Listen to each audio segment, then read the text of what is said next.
Mas Adi, bagaimana Anda membaca sikap dan juga hasil dari pertemuan antara Presiden Prabowo kemarin dengan sejumlah pimpinan partai politik, Mas Adi? Ya, saya kira ada dua hal. Pertama, tentu sepertinya presiden, pemerintah itu butuh berdiskusi dengan pimpinan-pimpinan partai politik yang lolos ke parlemen untuk mencari solusi dan feedback.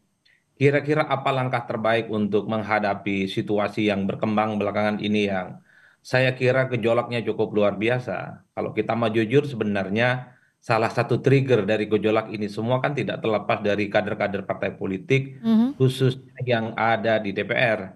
Jadi tidak mengherankan kalau kemudian kita menyaksikan secara terbuka ada sejumlah anggota DPR yang dinilai menjadi biang kegaduhan, menjadi biang kontroversi, itu kan dinonaktifkan oleh partai politik. Misalnya PAN itu menonaktifkan Eko Patrio dan Uya Kuya, Nasdem juga menonaktifkan Syahroni dan Napa Urbah, termasuk juga Hmm. misalnya Adik Kadir, juga dinonaktifkan oleh Golkar. Ini tentu perlu dikomunikasikan secara signifikan. Mhm. Kalau kita mau jujur sebenarnya, ini kan sebagai upaya untuk memadamkan api yang selama ini menjadi titik trigger bagaimana resistensi dan protes itu bermunculan. Jadi Hmm. tentu presiden itu berdiskusi dengan pimpinan partai sebagai solusi bagaimana ini bisa diantisipasi, yang salah satunya adalah menonaktifkan kader-kader Oke. partai yang nilai menjadi biang huru hara. Nah, yang kedua tentu kalau kita membaca statement dari presiden, saya kira ini sudah menjadi sesuatu yang clear dan ini secara berangsur situasi kan semakin kondusif. Misalnya presiden itu memerintahkan kepada aparat hukum, TNI dan Ya, polisi untuk menindak tegas para demonstran yang melakukan anarki, ya. kemudian tindakan kekerasan, termasuk juga penjarahan. Penjarahan itu bukan hanya di Oke. rumah pribadi, Ya, tapi setidaknya juga. ada 7 poin yang disampaikan oleh Presiden Prabowo terkait dengan hasil pertemuan dan juga arahannya.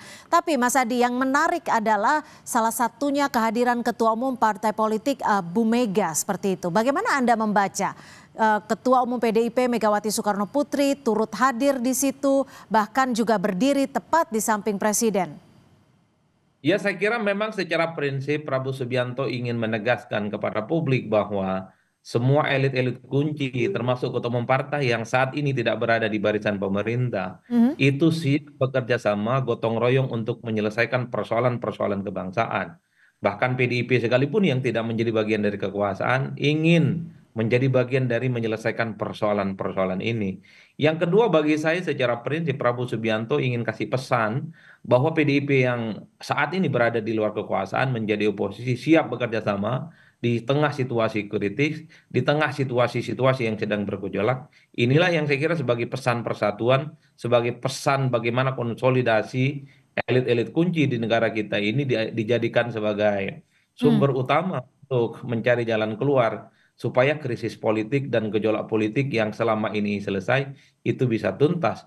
Pesan politik terbesarnya adalah bagi siapapun yang mencoba untuk menciptakan kegaduhan, menciptakan kerusuhan, dan instabilitas politik di negara ini, maka akan berhadapan dengan elit-elit kunci yang Hmm. memiliki akar dan kekuatan politik yang cukup konsolidatif, Mhm. baik akar-akar politik yang ada di parlemen ataupun akar-akar politik yang ada di basis massa.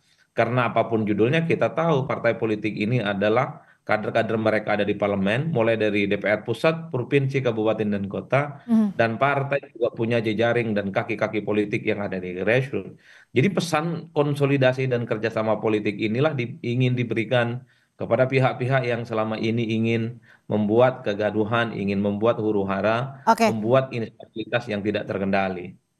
Baik, terima kasih Mas Adi Prayitno, Direktur Eksekutif Parameter Politik sudah berbagi perspektif di Kompas Petang sore ini. Terima kasih.